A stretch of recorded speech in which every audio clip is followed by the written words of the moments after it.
दोस्तों, जब कभी भी हम स्टॉक्स में इन्वेस्टमेंट करने के बारे में सोचते हैं, तो कहीं न कहीं हमारे मन में एक डर रहता है।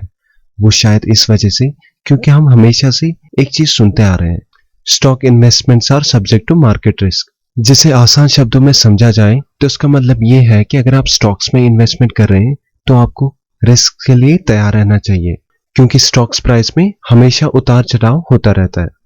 तो दोस्तों, ये तो थी बात स्टॉक्स और उससे जुड़े हुए रिस्क की। अब मान लीजिए दोस्तों, आप कोई बिजनेस स्टार्ट कर रहे हो और आप जानते हैं कोई भी बिजनेस स्टार्ट करने के लिए आपको इन्वेस्टमेंट की जरूरत पड़ती है। और अपने बिजनेस को सक्सेसफुल बनाने के लिए आप कोशिश करते हो कि आप उस बिजनेस में इन्वेस्ट करो जिसकी आपके पास ऑलरेडी नॉलेज है, या आप उस बिजनेस को स्टार्ट करने से पहले उसके रिलेटेड सारी नॉलेज को कलेक्ट कर लेते हो।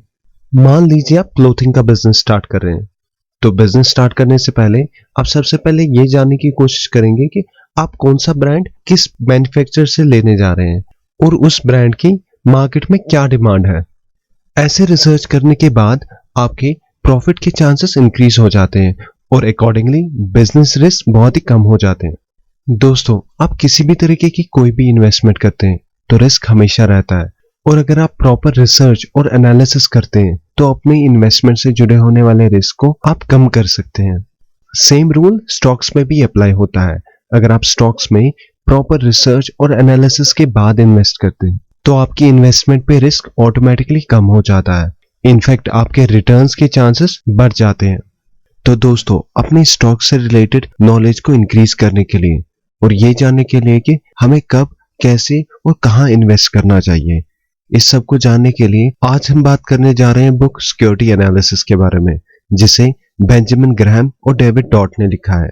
दोस्तों, अगर हम बेंजामिन ग्राहम की बात करें तो उन्हें फादर ऑफ वैल्यू इन्वेस्टिंग के नाम से जाना जाता है, और ये बुक सच में एक ट्रेजर है उन सब लोगों के लिए जो कि स्टॉक्स में इन्वेस्ट करने के बारे में सोच रहे हैं। तो आइए दोस्तों, इस बुक में मिलने वाले कुछ इंपॉर्टेंट टेकअवेज के बारे में बात करते हैं। Takeaway number 1, investor versus speculator.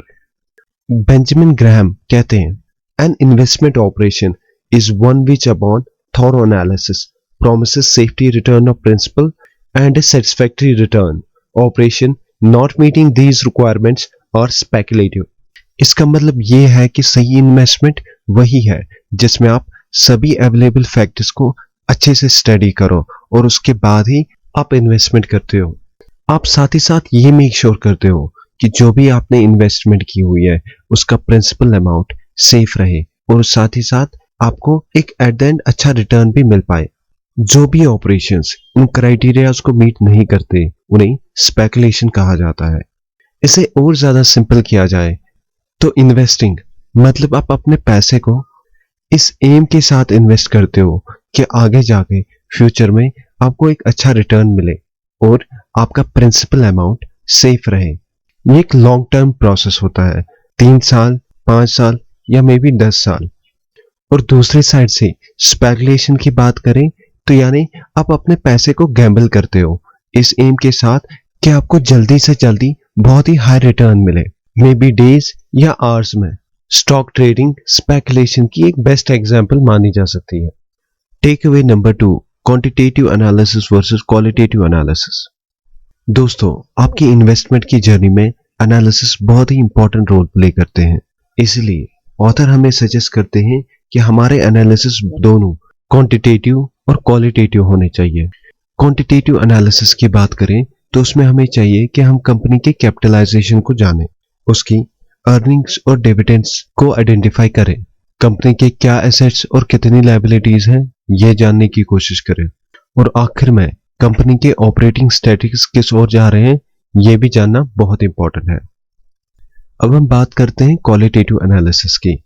Qualitative analysis में हम सबसे पहले ये जानने की कोशिश करेंगे कि कंपनी की मैनेजमेंट कितनी सक्षम है, कस्टमर्स के क्या रिव्यूज है कंपनी के रिलेटेड, कॉम्पिटिटर्स की तुलना में एक कंपनी कहां स्टैंड कर रही है, और आखिर में टेक्नोलॉजी चेंजेस को कंपनी किस हद तक अडॉप्ट कर रही है। ऑथर इस बुक पे मेनली क्वांटिटेटिव एनालिसिस पे इंसिस्ट करते हैं। उनका कहना यह है कि क्वांटिटेटिव एनालिसिस से हम कहीं ना कहीं क्वालिटेटिव फैक्टर्स के बारे में भी पता लगा सकते हैं। जैसे अगर एक कंपनी की अर्निंग्स, डिविडेंड्स और एसेट्स कंसिस्टेंटली इंक्रीज हो रही हैं, तो इसका मतलब ये है कि उस कंपनी की मैनेजमेंट बहुत ही सक्षम है। बट दोस्तों, ऑथर हमें सजेस्ट करते हैं कि हमारा एनालिसिस क्वांटिटेटिव और क्वालिटेटिव दोनों पे बेस्ड होना चाहिए। Take away number 3, obstacles for analyst. दोस्तों, बेंजामिन कहते हैं एनालिसिस करने के दौरान मेनली आप 3 तरह के चैलेंजेस को फेस करते हैं, जिसकी वजह से आप सक्सेसफुल एनालिसिस करने में डिफिकल्टीज फेस करते हैं। चैलेंज नंबर 1, इनसफिशिएंट डेटा और inaccurate data. Challenge number 2, uncertainties of the future. Challenge number 3, irrational behaviour of market. दोस्तों, कभी कभी कंपनीज अपनी रिपोर्ट्स को उस तरीके से प्रेजेंट करते हैं जो कि इन्वेस्टर्स को किसी वैलिड कंक्लूजन पे आने में रोकती है। क्या उन्हें इस कंपनी में इन्वेस्ट करना चाहिए? क्या ये कंपनी आगे जाके उन्हें अच्छा रिटर्न्स दे पाएगी? ऑथर हमें सजेस्ट करते हैं जो भी कंपनीज जिनका डेटा सही मैनर में प्रेजेंट नहीं किया गया है, जिससे आप एक कंक्लूजन पे ना पाए कि क्या ये कंपनी आगे जाके आपको अच्छा रिटर्न दे पाएगी या नहीं दे पाएगी, ऑथर कहते हैं कि हमें उन स्टॉक्स को अवॉइड करना चाहिए। अब बढ़ते हैं अनसर्टेनिटीज ऑफ फ्यूचर की ओर। दोस्तों, अच्छे एनालिसिस के बाद हम ये अनुमान लगा सकते हैं कि कौन सी कंपनी आगे जाके हमें अच्छा रिटर्न दे सकती है, बट फिर भी फ्यूचर हमेशा अनप्रेडिक्टेबल रहता है। इसकी एक एग्जांपल ये है कि यूएस में वर्ष 1955 में जो फॉर्च्यून 500 में कंपनीज आती थी, 2014 के डेटा के अकॉर्डिंग उसमें से 88% कंपनीज रिप्लेस हो गई। ये कुछ ऐसी कंपनीज थी जिनका प्रॉफिट मार्जिन और अर्निंग्स हमेशा सही रहता था, बट आज के टाइम पे ये कंपनीज या तो बिजनेस ना होने के कारण बंद हो गई या इनमें से बहुत से कंपनीज को बाकी मेजर प्लेयर्स ने एक्वायर कर लिया। Third obstacle, irrational behaviour of market. दोस्तों, स्टॉक मार्केट में कंपनी के फंडामेंटल्स और अच्छे मैनेजमेंट होने के बावजूद उस कंपनी के स्टॉक प्राइस में उतार चढ़ाव आता है। इसको हम स्टॉक मार्केट का इरेशनल बिहेवियर कहते हैं। ऐसा इसलिए होता है क्योंकि किसी भी कंपनी के स्टॉक प्राइस की वैल्यूएशन उसके फ्यूचर परफॉर्मेंस की प्रेडिक्शन के अकॉर्डिंग होती है, और जब भी मार्केट में उस स्टॉक को लेकर छोटी सी भी नेगेटिव न्यूज आती है तो उन स्टॉक्स में हमें गिरावट देखने को मिलती है, क्योंकि इन्वेस्टर्स का कॉन्फिडेंस उस नेगेटिव न्यूज की वजह से टेम्पररी कम हो जाता है। और इसी तरह से अगर कंपनी की कोई भी अच्छी न्यूज आती है तो इस वजह से कंपनी के स्टॉक प्राइसेस बढ़ जाते हैं। तो दोस्तों, आपने देखा कि मार्केट में इमोशंस का कितना बड़ा रोल है। Take away number 4, investment is the search for exceptional cases. दोस्तों, एक इंटेलिजेंट इन्वेस्टर को चाहिए कि वो जितना हो सके उतनी ज्यादा कंपनीज को एनालाइज करें।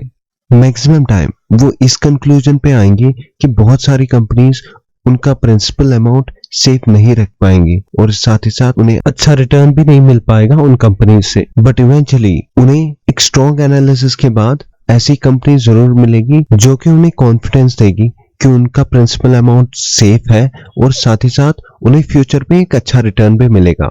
दोस्तों, ऑथर साथ ही साथ हमें कहते हैं कि ऐसा बिल्कुल भी नहीं है कि सिक्योरिटी एनालिसिस आपको 100% एक्यूरेट रिजल्ट्स प्रोवाइड करे। तो आपको चाहिए कि आप वही इन डेप्थ एनालिसिस करो जहां पे रिक्वायर्ड है। Benjamin right aeronauticals common stocks की एग्जांपल देते हुए हमें कहते हैं कि उसका स्टॉक प्राइस 1922 में $8 का था और उसकी कुछ समय की अर्निंग्स $2 पर शेयर थी। साथ ही साथ इस कंपनी का उस टाइम पे कैश एसेट $8 पर शेयर था। तो उस टाइम पे ये जानना कि इस कंपनी का क्या इंट्रिंसिक वैल्यू है, चाहे $20 हो या $40 हो, शायद ही पॉसिबल था, और इसे जानना शायद ही जरूरी था, क्योंकि ऑलरेडी अवेलेबल फैक्ट्स के अकॉर्डिंग इन शेयर्स को बाय करना एक इंटेलिजेंट डिसीजन था। इस सब को अगर एक सिंपल एग्जांपल में कंक्लूड किया जाए तो हम कह सकते हैं एक इंसान को देखते ही आप पता कर सकते हैं कि उसका वेट कम है या ज्यादा है। उसके लिए आपको उसकी एज पता करने की कोई जरूरत नहीं है। इसीलिए एक इन्वेस्टर को चाहिए कि वो हमेशा एग्जैक्टनेस पे फोकस ना करे और कुछ सिचुएशंस में लॉजिकल होकर डिसीजन दे, क्योंकि इवेंचुअली जब भी हम कोई एनालिसिस करते हैं तो पास्ट के डेटा के अकॉर्डिंग करते हैं, और ये बिल्कुल भी जरूरी नहीं कि जैसे पास्ट में स्टॉक्स परफॉर्म कर रहे थे फ्यूचर में भी वो वैसे ही परफॉर्म करे। उम्मीद करता हूं दोस्तों कि आपको आज का ये वीडियो बहुत अच्छा लगा होगा। इस चैनल को सब्सक्राइब करना ना भूलें और साथ ही साथ इस वीडियो को अपने फ्रेंड्स और फैमिली मेंबर्स के साथ शेयर करना ना भूलें। मिलते हैं अगले ऐसे ही किसी वीडियो में, तब तक के लिए बाय बाय।